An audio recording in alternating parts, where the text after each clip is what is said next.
purpose that I rather elaborate on, I want to share that unavoidably I have to give a little background on Euless Lodge number 10, O.T.O. Incorporated, the type of lodge that doesn't exist in the O.T.O. anymore insofar as I'm aware. This goes back to the 1980s, and essentially, back in those days, the O.T.O. had a somewhat smaller membership than it does now, about 2,500 worldwide, maybe 3,000. And it's been flat for a very long time. But back in those days, it was maybe less than 1,000 people worldwide, and almost all of them were in New York or in California. So the camp, then Oasis, then Lodge in Atlanta, Euless Lodge, was one of the largest bodies, but it also was unmonitored, and it was run by a guy whose title was Excelsior Mill, extend the vision, and he was a mixed bag, but he was very good at practicing magic and organizing a profess house and doing magical workings, none of which had anything to do with the curriculum of the O.T.O. But back then, the O.T.O. was so scattered everywhere but in New York and California that nobody bothered to interfere with what was done locally here in Atlanta. So when I was involved, it was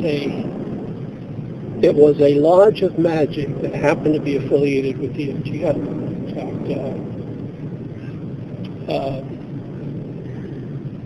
it did the O.T.O. rituals as well, but not exclusively or to the exclusion of experimental magic, and there are many stories about that.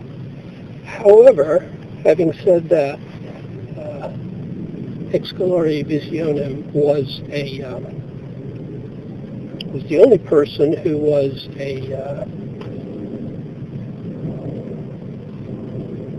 an advocate of the organization in Atlanta. Most of the members were people that came through the door. The lodge was located on North Avenue, which, if you know Atlanta geography, is important because it was right up the block from what was then called the old Excelsior Mill, which was this abandoned mill that was turned into what's known locally as a drinking theater. Served mixed drinks and show movies, fairly old movies. And it was built on this triangular piece of land on North Avenue, about 2 football fields from where the lodge was located, by coincidence, if there is such a thing. And at some point, I read some of the material about, as one almost inevitably will do in any of the Golden Dawn /AA/O.T.O., any of those magical circles. So I started to read up on the issue and soon found that for every notion of an inner order, there was a notion of so-called Black Lodge. Anyone here a Twin Peaks fan? Yeah, okay. Twin Peaks has, from the very beginning, put a lot of emphasis on the Black Lodge, and pretty well, David Lynch, being a person who might have some perspective on that, has pretty well nailed the idea as something that has more to do with alternative dimensions than it has to do with either angelic or demonic beings or anything of that sort. Originally, I thought the secret chiefs must be non-human and kind of controlling, because that's the way it was presented in the O.T.O. at least, sort of on the fly. It was never really a front and center issue in those days. It was sort of whoever the reigning high potentate was, that was the ultimate person in the order. However, in Euless Lodge, the ideas of an inner order were taken fairly seriously. Notion of the Black Lodge was that not that this was something that started out as sinister, but that somehow developed adults became. Do we have any water? Roger. Sir, do we have any water? I don't. I have my thermobag over there with water anyway. Oh, you need water? I have water.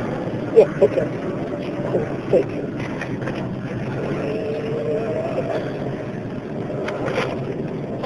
I'm just starting to feel my voice cracking.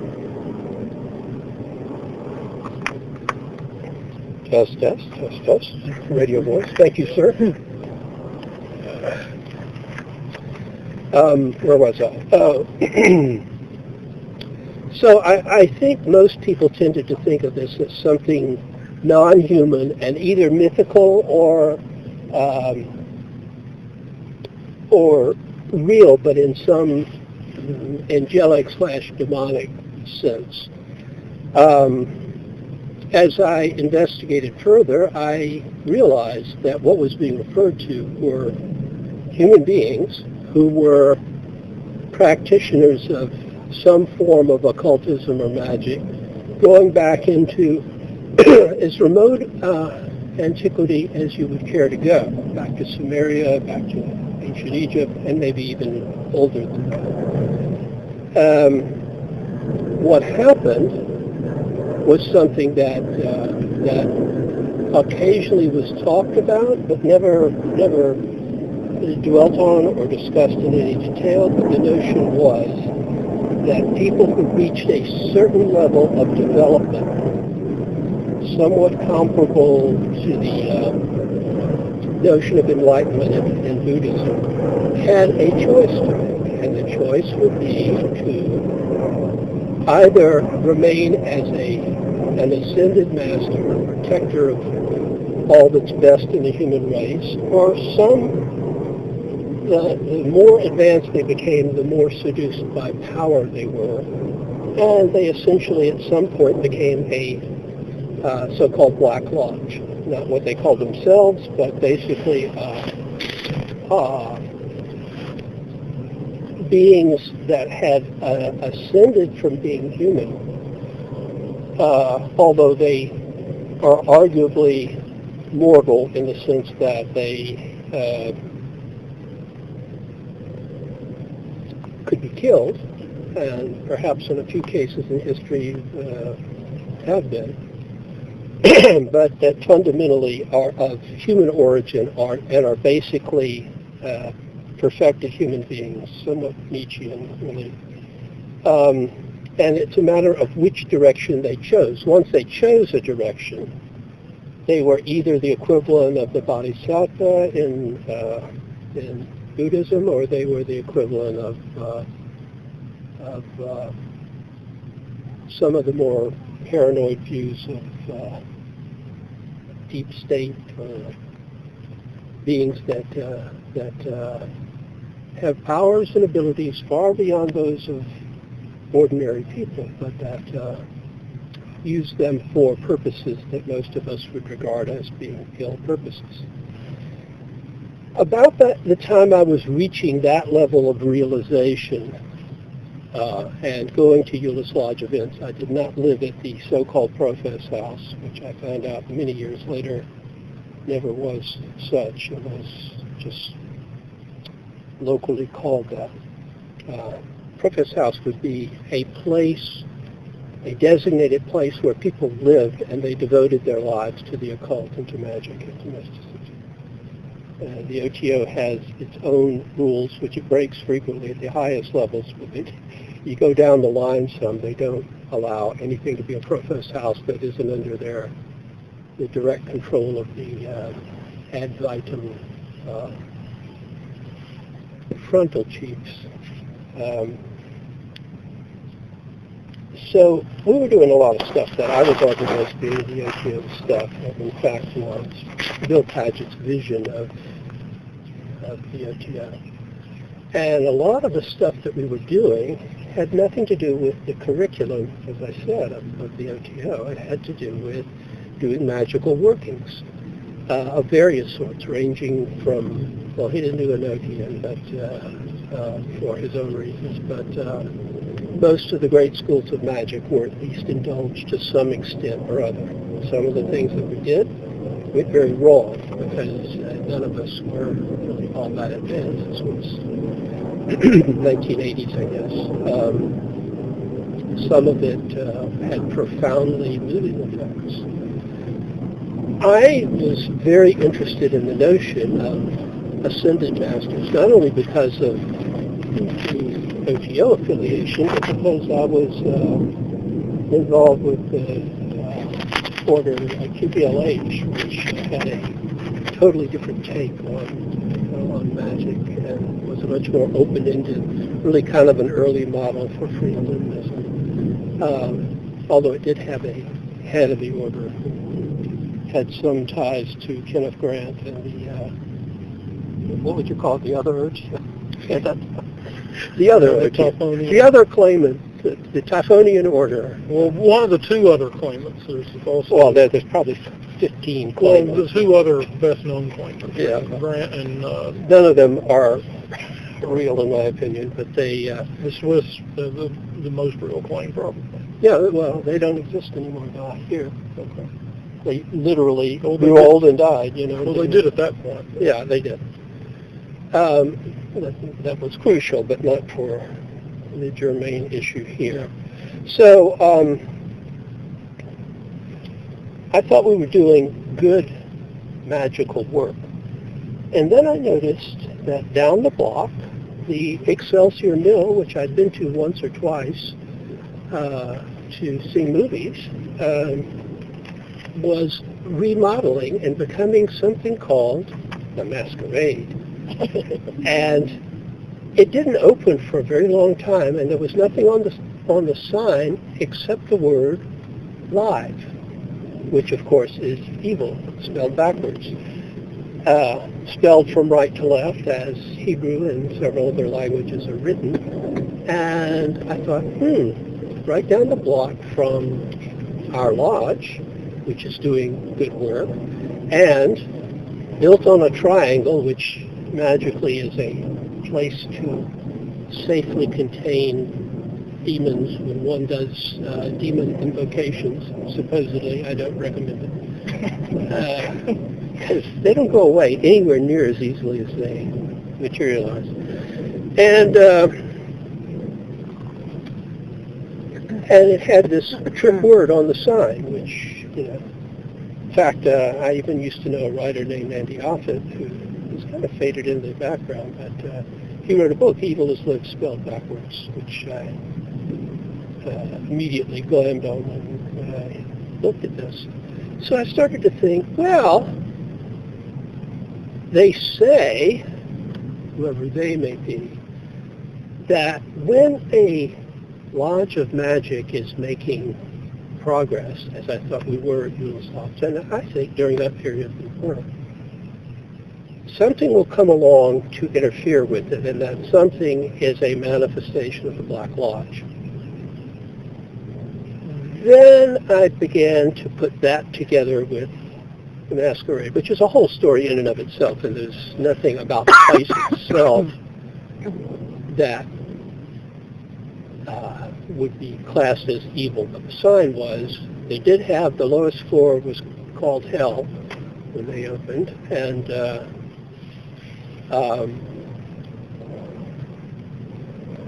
it had, before it opened, it had the vibration that someone had performed a magical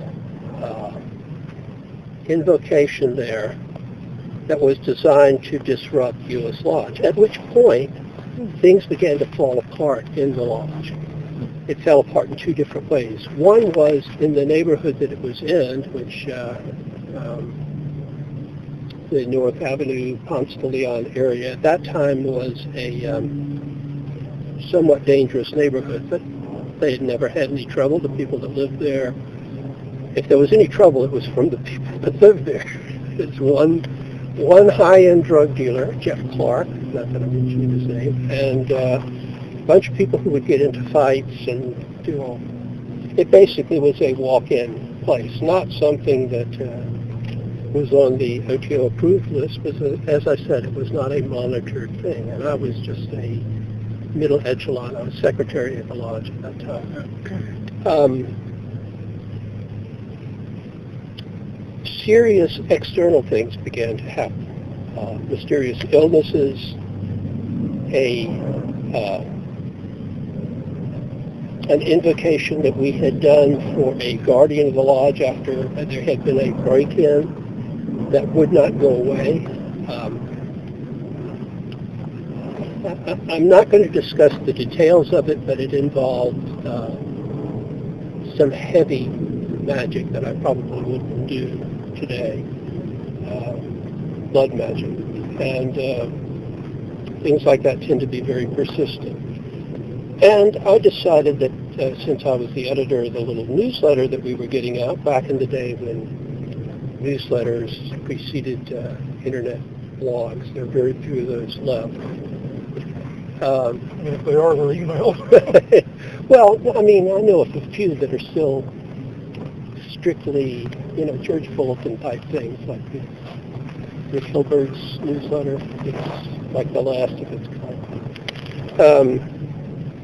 Anyway, I did an article talking about the whole, which in my notes here is sort of what it's all about. The whole history of the idea of a Black Lodge, the whole history of the idea of ascended masters, secret chiefs of the inner order, and the contest between those two for the soul of humanity, essentially. And something happened that I didn't anticipate. I should say also that the Lodge Master, while he was not of a very advanced degree, not that people of advanced degree in the O.T.O are necessarily very advanced. They may have made a donation, they may have whatever. And the point, that's true. I mean. He had been in New York at the time that, what's the name of the lodge there? It still exists. What's the lodge in New York? It was big at one time until... I can't really hear you, but you're... The lodge in other words, you're not listening to... I can't, because I'm so tired I can't sit vertically, and I can't hear you when I lean back. Well, why don't you lay in the other direction, and then... I'll have to move. All right, so you were saying, what was this about a lodge? The Tahuti Lodge in New York. New York. Yeah, it was a rather big lodge. It still exists, I think, last time I heard. However, Richard Gernon was a heroin addict. He was the lodge master. He OD'd. He owned the lodge property, so they had some setbacks back in the day.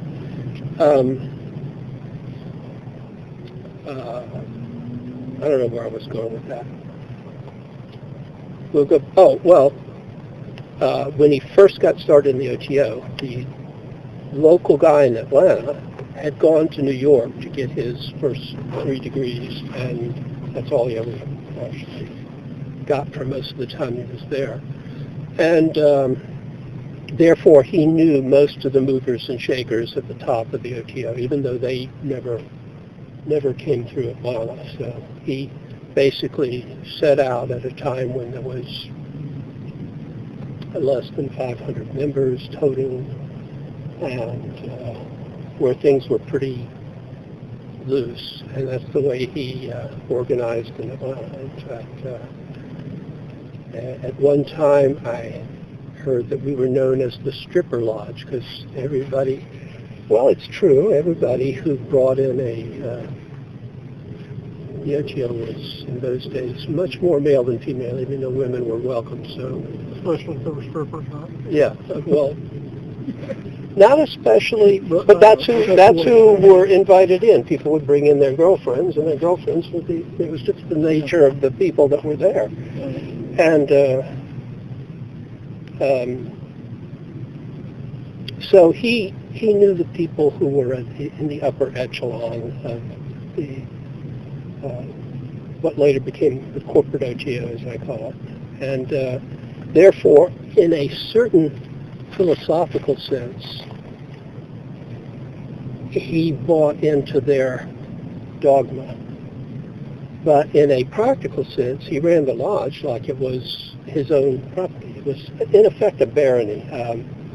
Think of the O.T.O of that period as like the Holy Roman Empire in the Middle Ages, which is to say there was an emperor, and the emperor had absolute authority theoretically, but in practice, feudal fiefdoms all over the empire, the local person, 99% of the time, if they had the local barony, they were the local baron. Whether you called them a lodge master or not, they were pretty much there, and there wasn't anybody around to say, not this way, that way, which led to a lot of different problems.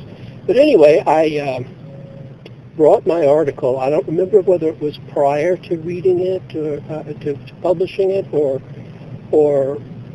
just when it came into print. But I read it to the enthused members of the lodge about the Black Lodge and about my specific thoughts about how I thought that we had, in one way or another, in Euless Lodge, been compromised by the Black Lodge. I'll give you an example. This guy who was a dead ringer for Charles Manson at his worst shows up out of nowhere, shows up at some open to the public event at the lodge. And he's making all sorts of dire predictions about the end of the world and doom of the lodge and all that. And people were taking him seriously, and I was standing there and I thought, what is this all about? This guy looks like Charlie Manson, is talking like him too. If he brings out a guitar, I'm going to kill him. But preventive medicine. But so he's doing all these doom-monger things, and he's doing it to the lodge master's wife, mostly. And I think, well, this is weirder than what we're used to. We do get people coming through the door who say, I am the god Horus, and I am the reincarnation of Aleister Crowley. Oh, really? And what? And he took meet the other reincarnation. Meet Crowley 2 and Crowley 3, and the other gods, Horus, are over in the other corner. Okay? Stand by. Or Joel, who said, I hear you people are the Hitler Youth. And he said, oh, we're not young. Didn't know what to say to that. He's dead now. But, or he was. I don't know if he still is. Joel. Yeah, Joel. He said, no, he said he had heard. Bill asked him. We were interviewing him. We did interviews for a while, and Bill asked him, "What have you heard about the O.T.O?" And he said, "Well, I don't mean to disparage you or anything, but you're generally known as the Hitler Youth." And one of us, and I don't remember whether it was the lodge master or me, but I said, or he said, oh, we're not so young, which I thought was hilarious. This guy was from Scientology, so he promptly joined. We had one guy that came in that actually was a Nazi, but he wore the Nazi belt buckle. He got thrown out. That was like too much, but...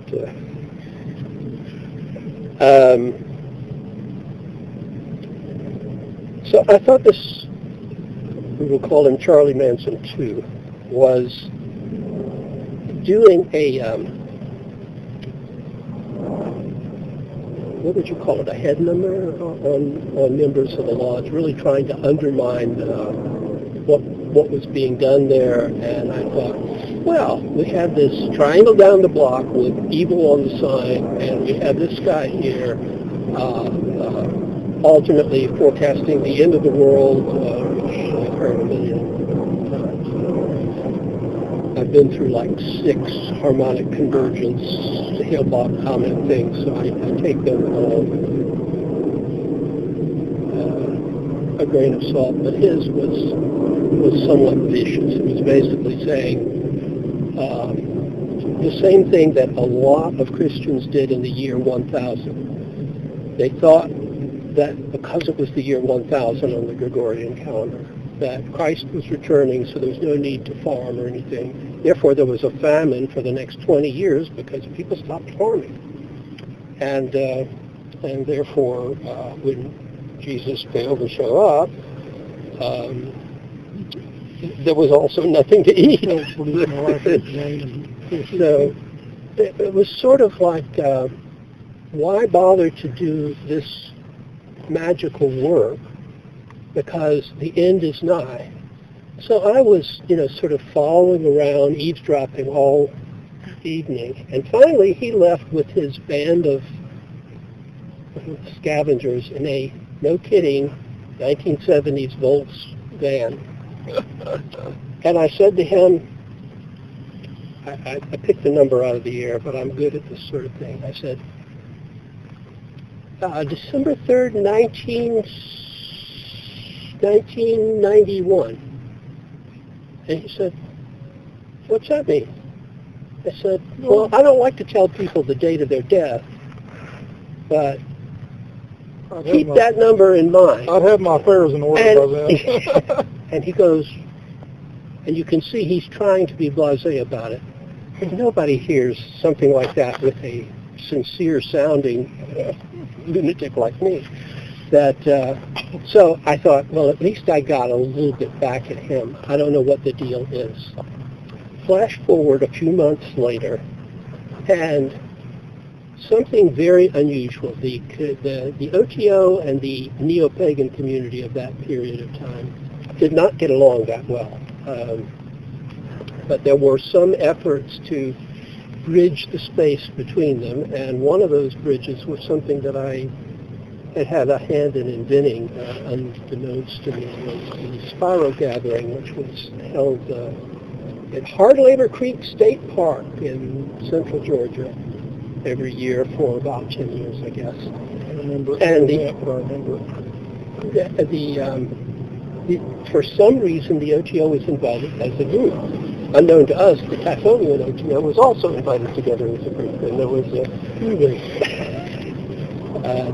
there was some friction there, I believe. And not only that, but the nascent revival of the Golden Dawn, Excelsior, who had been in the O.T.O. and quickly refound the Golden Dawn, he claims continues the Golden Dawn. He's been out there with us. And you called it the Golden Yawn, not for... No, I called it the Golden Fraud. Oh, that's even worse. He didn't hear me. He can't hear anymore. But still, I had to do something. I mean, it's not the Golden Dawn. It's at best a recreation. I think we did hear you. So we got invited as a group to the Spiral Gathering and got invited to do the external ritual of the O.T.O., which is the Gnostic Mass, which some of you are acquainted with, some not.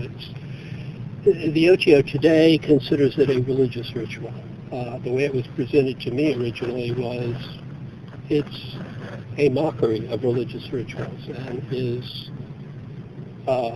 meant as a veiled lesson in the one secret that the O.T.O. professes to have, which is a secret. If you pay attention. Well, no, once you know it, it's obvious, but you have to know it first. But I knew it before I ever joined, so it was, any magically oriented person knows that. But we got invited to perform that at the Spiral Gathering, and there was much talk about whether that was permissible or not, and the Lodge Master said it was, and so it was. He was the Baron, we were the Turtles. So we did a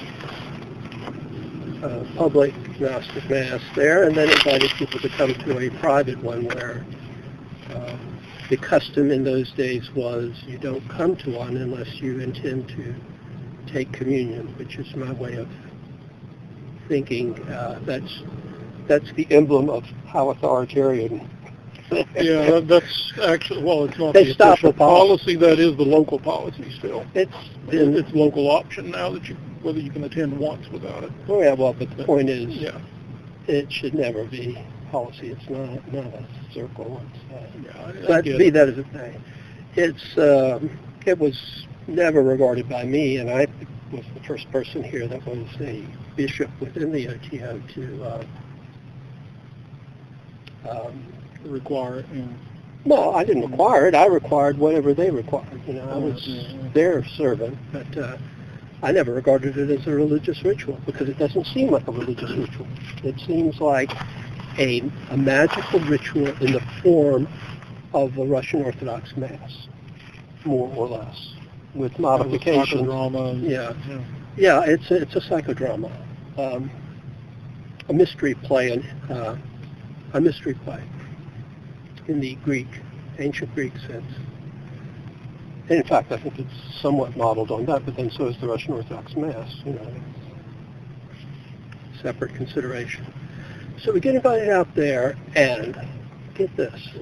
Okay, I'm not sure that anything that I was saying, I did forget to mention that once I read my thing, the lodge master looks at me funny, because I was the fair-haired boy of the lodge at that point. And he says, the leading members of the O.T.O. never talk about the Black Lodge. I got the message, and I said to myself, BS. What is that? Is it white? Yeah. I'll defer to the It's coming almost directly toward us, so it's changed. No, the drone, is it?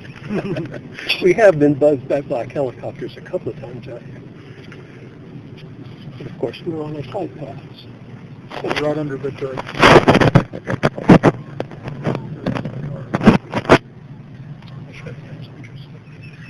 Anyways, I'm not going to while I'm talking because I have enough trouble staying on track. So, nobody's recording this, are they? Okay, because there are a lot of people who want to hear this. And I knew it would be rambling because I'm not doing it from a script, but and it does involve Q&A, so... But I said it depends on the wind, because one of Roger's talks out here, which was very good, got drowned out by the wind. So it's I think up on my LiveJournal site so that everybody in Russia can listen to it. I've got the part 2. Part 1 that Melissa recorded is gone. She had it on YouTube, and I didn't download it because it's on YouTube. She took it down. Yeah, I think I had a link Can't to find it. it. It's none of my pages have been disappeared except those. Well, if it was a link to her YouTube, though, she took it down, so it's going to be a dead link. Yeah, that's what I'm saying. I get it. So, in any case, it's always okay to leave. I never get... We must be going. Well, do come again sometime. Peace and blessings. Nice meeting you guys. Nice meeting you too.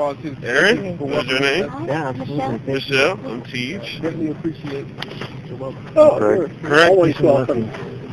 Again, You, Tony? Tanya. Tanya? Craig. Michael? Brother. What's your name? Craig.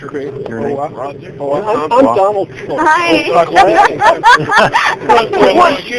I love what you're doing. You like my hotel? I love You like my hotel? Well, you get to stay at the tower in Near Largo and golfing and whatever. I would actually be pleased to meet Donald Trump.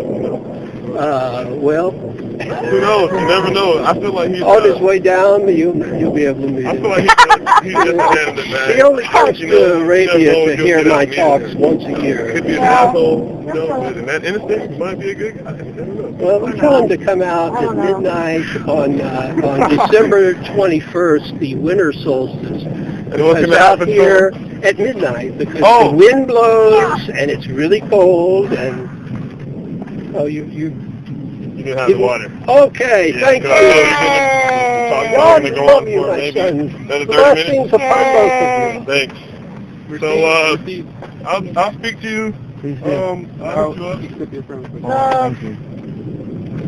How are we doing? We're doing okay. Am I boring you yet? Because we're about to hit one of the interesting spots.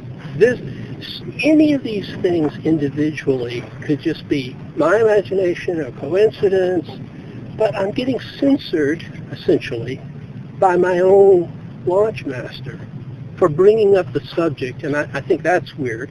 Weird things are happening at the lodge. The weird guy shows up and says threatening things, and then we get invited to this gathering, and everything goes smoothly until they announce,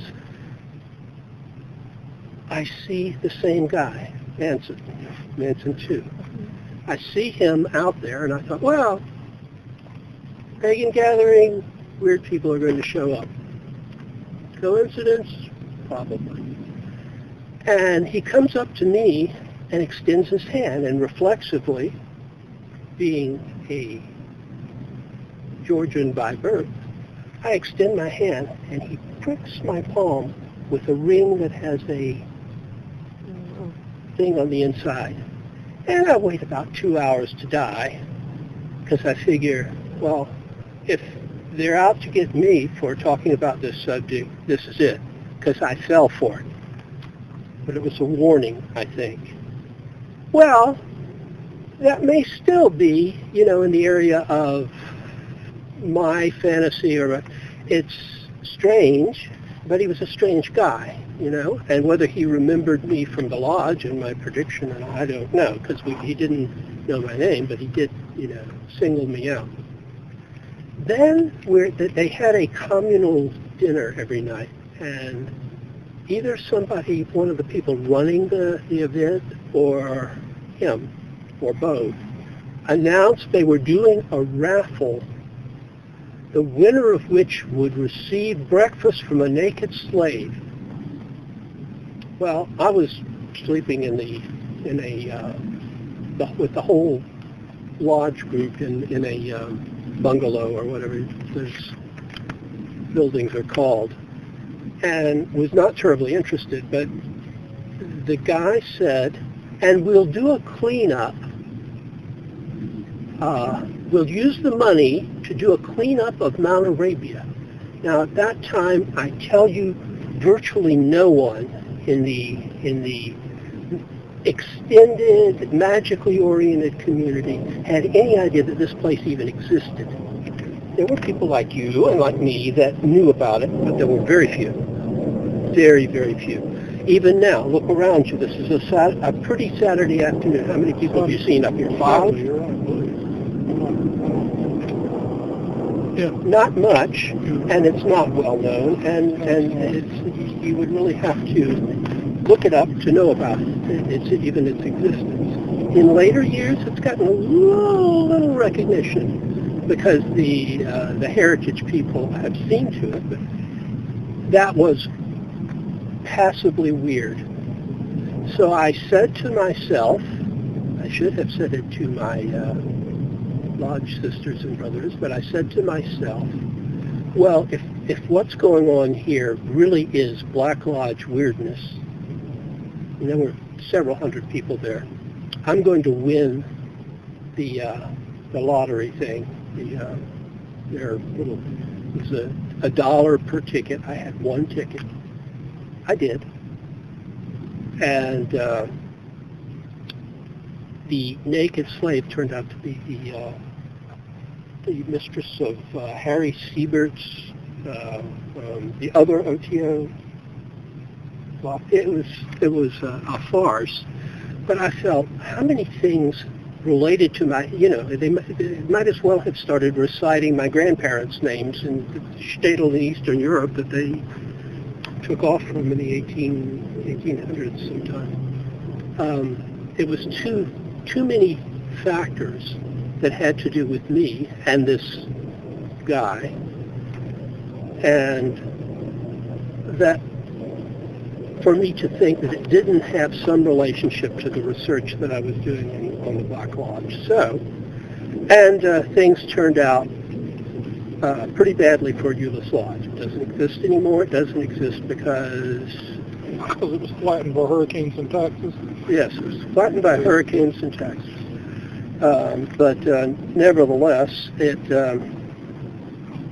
had a series of disasters that followed this experience. And I thought, well, if this is what happens, this is what happens. This is, if it is true that bodies that are on the path, so to speak, are subverted by those who don't want people to be on the path because they would become, ideally, ascended masters. That is, they would be capable of being... times by members, tricked. You kill that off so that it doesn't happen, so that you remain in the position of power, whereas power is not what our deal is about. Power is a means to an end at most, not an end in itself. I don't know, but I wanted to read a few of the historical things that have been said about both the Ascended Masters or Secret Chiefs. Same term, by the way. There's a Hebrew term, Lamidvodnik, which means 36, because that's the numerical value of the Hebrew letters. And it's a persistent Jewish mystical, I almost said myth, but I'm careful about that word. I mean, whenever I say myth, I mean in the Joseph Campbell sense. That it's mythic, but not necessarily untrue, as in Troy. Troy is a myth, but there was also actually a Troy, just not word for word the way it is in the Iliad.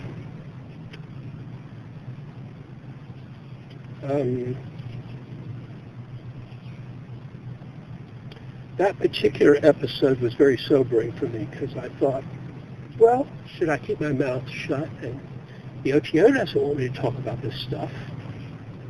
And clearly Manson doesn't want me to, Manson too doesn't want me to talk about this stuff, which means the Black Lodge doesn't want me to talk about them, so I shouldn't talk about them. Or you should, for just those reasons. I should for just those, thank you. I should for just those reasons, and I have ever since. I talk about it more than anybody does now because it's become unfashionable. It's superstition. It's not real. It's not the real magic. That's diversion. You will hear that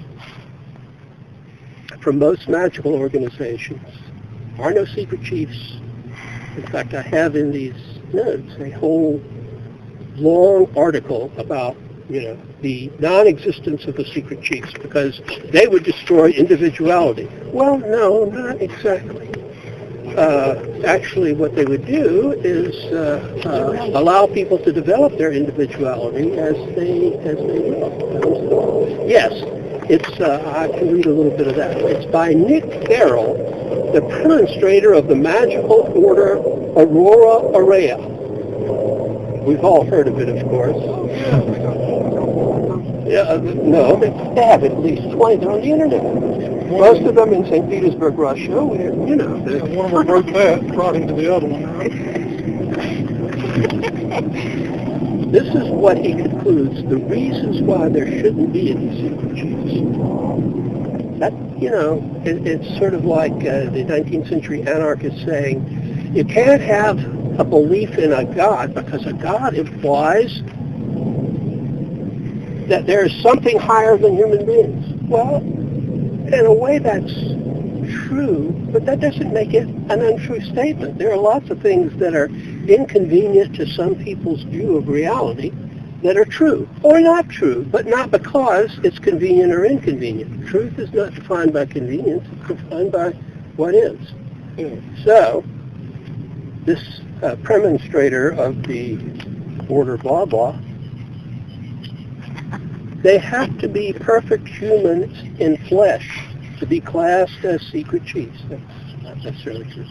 So if you like Crowley, Dion Fortune, Israel Regardi, like him, good guy, Chick and Tabitha Cicero, Nick Farrell, he puts his own name in there, Pat Zalewski, another claimant to the Golden Dawn, Marion Green, never heard of her, Alex Saunders, the founder of Alexandria and Wicca. Because he couldn't get initiated into a Gardnerian cult. Well, so the Gardnerians. We don't know. none of whom met secret chiefs in the flesh, their work is gone. The logic escapes me. And then he goes on to say, all occult orders would have to be subservient to the human secret chief who acts most of the time like an absentee landlord. Well, the only thing that I know that even vaguely resembles that are the chiefs for life of various magical orders, which I totally oppose, and oppose on principle the notion of ad vitam or for life positions. I even extend that to, Roger and I have discussed that where the Supreme Court is concerned, and I said 10-year terms are long enough for anybody to be as disinterested as they're going to be. All material which is made public has to be censored by the secret chiefs. I mean, none of this to me makes any sense, but this is fairly standard stuff. The universe in the magical world is run exactly like a Masonic lodge. You mean badly and boringly? And I mean, Wait, reverse that. I don't get it. I don't know. Green bean casserole. Just The say that whole secret chiefs sentence over decreed again. that you would be in a Masonic lodge. No.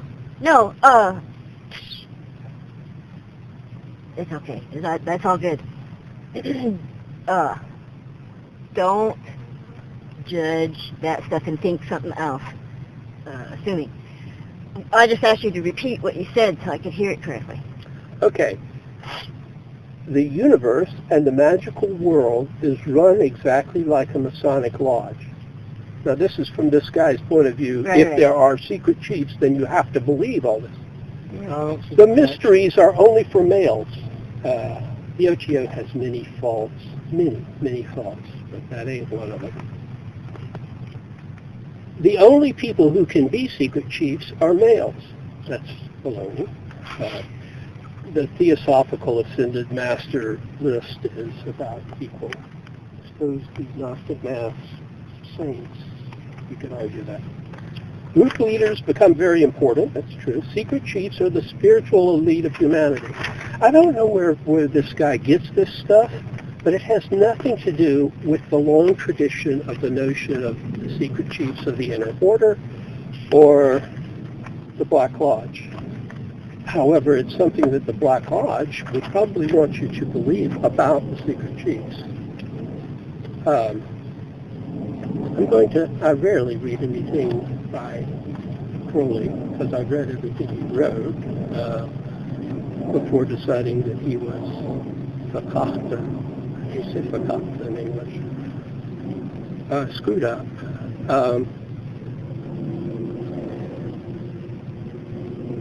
This is from Energized Enthusiasm, one of his essays on sexual magic. Actually the most public one, I think from the Equinox. He goes on for 2 chapters saying things that are now very, very, very, very, very, very mild, but which in his day I imagine were considered wicked or naughty something.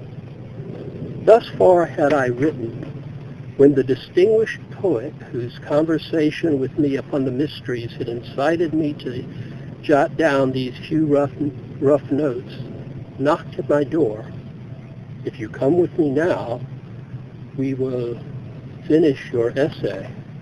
Glad enough of any excuse to stop working. The more plausible the better, I hastened to take down my coat and hat. By the way, he remarked in the automobile, I take it that you do not mind giving me the word of Rose Croix. I exchanged the secrets of INRI with him. Okay. We do that in the 5th degree in the O.T.O. anyways. What followed was an account of a close encounter of the most peculiar kind. And it basically outlines a visit to a lodge of magic which could be arguably said to be the Black Lodge. I want to read a couple of other accounts from somewhat more credible people simply because, first of all, I don't disbelieve Crowley's account of that. There's no reason to disbelieve it. And I have bumbled into a very similar organization when I was a grad student in Arizona. And they've written about that a couple of times. There was a one-time encounter, and it was very similar, and it was more of an Eastern practice thing, but it was definitely a real lodge of magic. Whether it had a secret chief in charge, I never really got to nor care about. Here is one of the founders of Theosophy, Colonel Henry Steele Olcott's account of an encounter with one of the secret chiefs, of which there are many accounts from the original Theosophical Society of Blavatsky. Now, it is true that later versions of the Theosophical Society are somewhat more iffy, but these were very, very serious people. I'm not sure that they were good people. They were rivals of the Hermetic Brotherhood, while more successful and still around, but they have changed a great deal. But listen, Colonel Olcott was neither a liar nor a fool, and this was not a trans-channel thing. It was an experience that he had. I was sleeping in my tent the night of the 19th when I rushed back towards external consciousness on feeling a hand laid on me. The camp being on the open plain, this was in India, and beyond the protection of the Lahore police, my first animal instinct was to protect myself. Do you not know me? Do you not remember me? It was the voice of Master K.H. A swift revulsion of feeling came over me. I relaxed my hold on his arms, joined my palms in reverential salutation, and wanted to jump out of bed to show him respect. Parenthetically, people who one of the current theories about night experiences of this sort is that they are waking dreams, and that people who wake up, not if it goes on longer than 5 minutes, which is clearly did. I have had dreams like that have overlapped into reality, but they do evaporate rather quickly once your consciousness becomes this world. That doesn't really speak to what dreams are either way, but it certainly says that he's not dreaming. But his hand and voice stayed me, and after a few sentences had been exchanged, he took my left hand in his, gathered the fingers of his right into the palm, and stood quiet beside my cot, from which I could see his divinely benign face by the light of the lamp. Presently I could feel some soft substance forming in my hand, and the next minute the Master laid his kind hand on my forehead, uttered a blessing, and left. I found myself holding in my left hand a folded paper enwrapped in a silken cloth. The letter, as it turned out, predicted the death of two enemies of the Theosophical Society, which swiftly came to pass. We're talking there about something that clearly is real in the real and regular day-to-day world. We're not talking about something that is imaginary or something that is mythic. It's not even particularly nice. It raises questions whether the Theosophical masters are ascended masters or whether they are ascended masters who have gone dark. That really isn't. Distinguishing one from the other is really not my subject today. I will, at some point, give a talk about that, although it's all in my book, the second UFO book. I mean, they're combined now.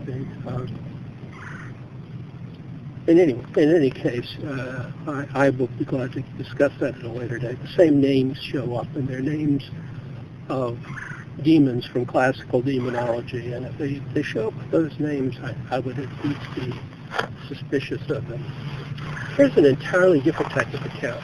Keep in mind that to Colonel Olcott, these were beings to be almost worshipped. They were divine. They were beyond human. And yet they were called ascended masters, which implies human origins at the very least. This is S.L. McGregor Mathers, the founder of, one of the founders of the Golden Dawn, or one of the early chiefs of the outer chiefs of the Golden Dawn. His account of his experience with the secret chiefs. You will find this to be a lot less reverent, but a lot more authoritarian.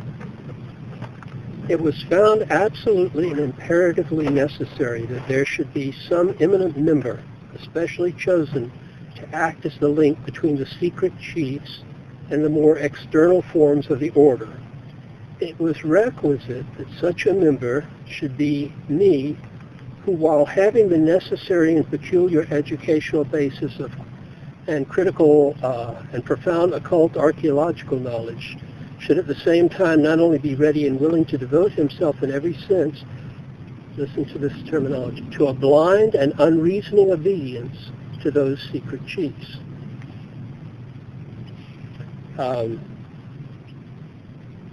There's another account from the same source that Israel Lagarde, who I knew slightly, quotes.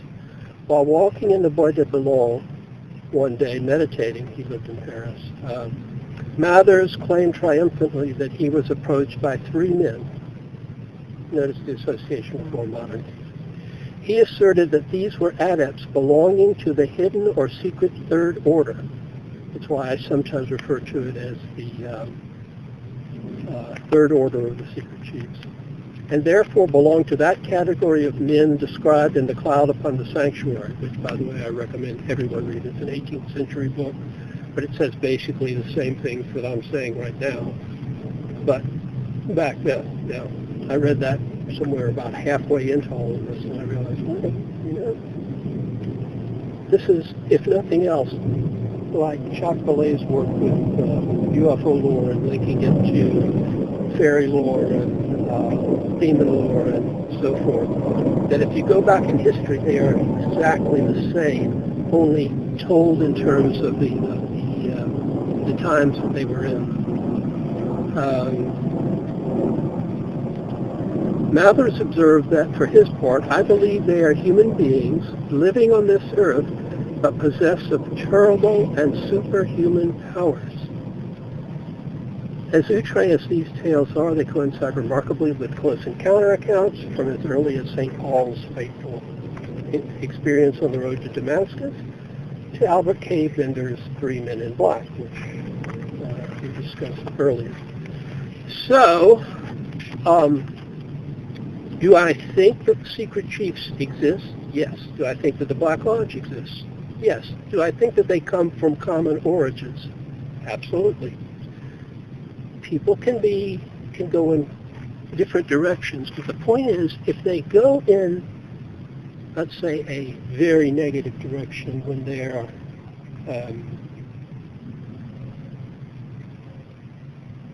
when they attain and choose not to become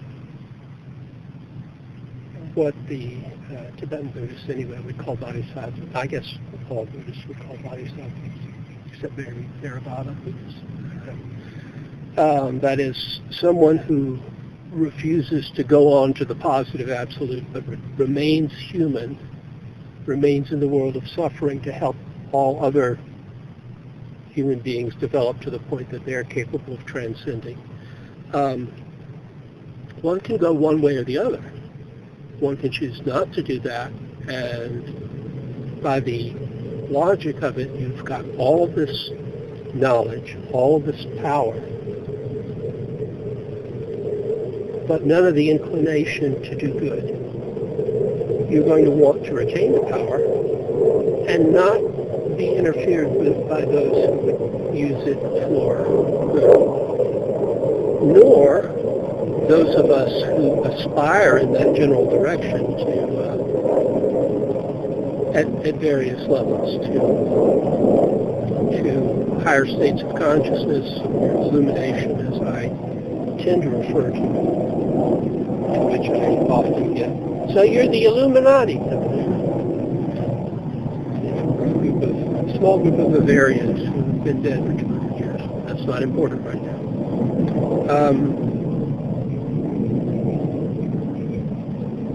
I pretty well think that it follows from the magical path that I have followed and that other people that I know have followed, that if you're successful to the nth degree, you will wind up being one or the other. Now, people live and die and never attain. That is certainly true. It's the criticism of the Buddhist way, which goes, there are many monks but few Buddhists. Well, there are many magicians but few adepts. That is certainly true. But those who attain adeptship plus, at some point, it's sort of like skull and bones. You either get tapped or you don't get tapped. And if you get tapped, either by the ascended masters, or you get tapped by the black box, or possibly by both. I think I've been touched by both, but I've never been tapped so far. But I'm still breathing. That concludes my talk. If there are questions or comments, I'm open to it for 10 minutes. What was the book you mentioned? And what were the two neat names of the demons that you were mentioning earlier? I'm not going to mention the name. Okay, demons not while gonna I'm sitting on this mention names, rock. like- To mention is to invoke, but I'll be glad to send that to you. Yeah, please. What was the book that you were mentioning? Reading? The book is In the the 1800s? easiest and cheapest way to get it is to get the combined two UFO books, The Cipher and Secret Cipher and Secret Ritual. Secret Ritual. It's in Secret Ritual, but that is included in the complete Secret Cipher of the UFOnauts, which is new and out, and I do get royalties on that. All right. That's from Paranoia Press. All right. I don't care. They're Interesting false. They place send to go royalties. to for information on the secret chiefs of the Black Lodge. I don't know why they wrote me and they said we would like to republish it. I said, how about as a one-volume thing? Because then people who haven't read it don't have to buy the ridiculously priced 2 volumes. You know, I mean, the original edition of Secret Cipher sells for several $100s, which I think is highway robbery. And I don't get royalties on it. I suspect that based on people I've met, and I've been interested in the subject of the secret chiefs. I haven't read much about them other than what you've written in your books. Let me stop you there just for a second. Okay. The reason you don't see more about that you'll get lots and lots of stuff about the Anunnaki and the planet Nibiru and all that, but you'll get practically, I am not that funny, It's too funny. but you get practically nothing about the secret chiefs, as I suspect anybody that has endeavored to do what I've endeavored to do have encountered from any body of manifestation that they're involved in, the same thing that I got. Oh, the higher-ups don't talk about that. Right. Message, you'll never be a higher-up if you talk about that. To which I said, Anyway, a friend of mine who was in the military, he had a second-class security clearance working with spy satellites, and some of the things he told me he wasn't supposed to disclose. But he had, working with spy satellites, he had seen the UFO stuff, and he told me he's even seen the man-made UFOs that had Masonic inscriptions on them. And some of them look like even buildings. And just saying that some of these secret chiefs may be running the the military-industrial complex, I maybe think running. they'd be more likely the Black Lodge, you know. Yeah. And not just running the American version, but the Chinese and the Russian version, and encouraging clashes between. That would would suit their agenda as well as I'm able to divine it. But there's not a single book that I can recommend that is a good book that is on the secret chiefs of the Third Order or the Black Lodge. But in fiction, Twin Peaks has discussed the Black Lodge in great detail in fiction, because David Lynch is a lifelong metaphysician and very interested in spreading the ideas of metaphysics. He professes currently, the third season, I don't know. It was required watching, interestingly enough, at Euless Lodge, the first 2 seasons back in the day. Now, probably it would be forbidden. And, the same guy that told me, the higher-ups don't do this, when he had a falling out with his girlfriend and decided to throw her out of the lodge, he called me up as his number 2 at that time and said, I don't mean to sound paranoid, but I think she's in the Black Lodge. And this guy told me, wait everything. The really initiated people don't talk about the Black Lodge. Yeah, but it's when he wants to get rid of his girlfriend, suddenly that's on the agenda. And I said, really? Well, that's most interesting. See you later. And I told her, go home to South Carolina. You're done here, apparently. Because what was I going to say? She was just a girl, like many people, that had wandered in to our lodge. She had a Nazi hat on, but that was the fashion of the time. No, I'm talking about she was before punk there was looking post-nuclear. It doesn't matter. Any other questions, comments, bar mitzvahs, funerals?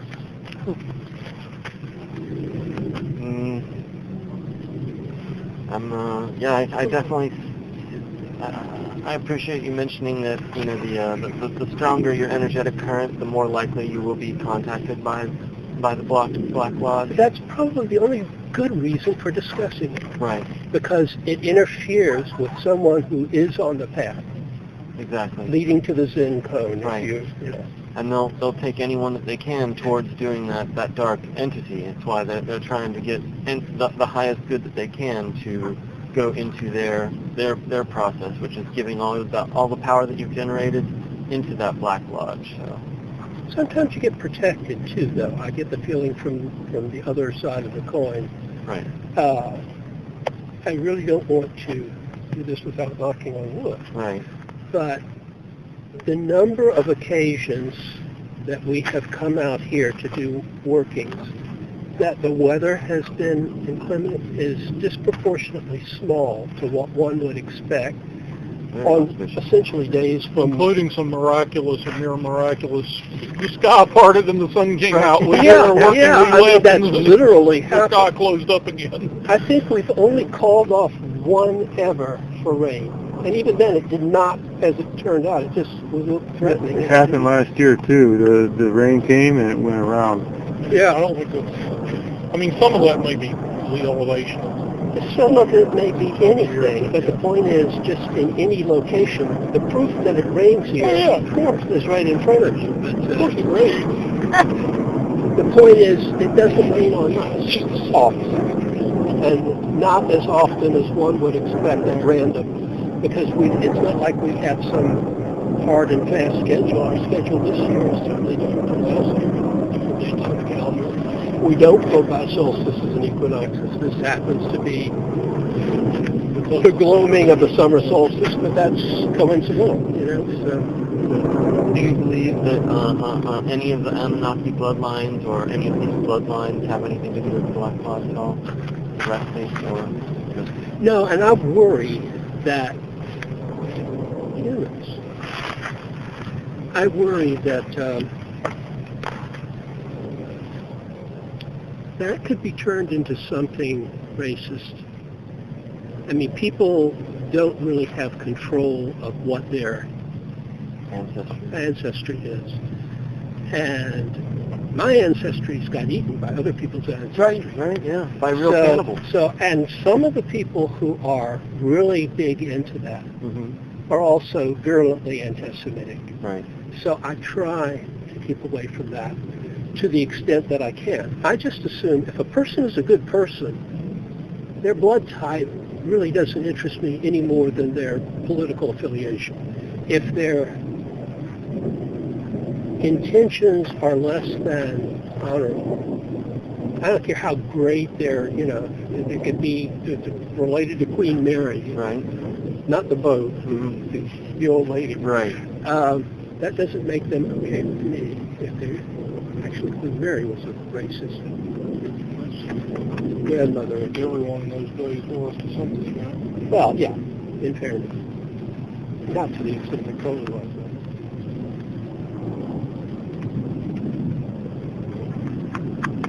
But a lot of people were. Do you know anything about the history of the Dawn Maid? Don't give me a clue. They're the Babylonian Talmudic. Oh yeah. Okay. Yeah. I don't know if they existed. Well, House of God started. The House of Saudi Arabia started because of the Dawn Maid, and I imagine that they're probably a part of the more Zionist sect. If they were, They are racist. yeah. Well,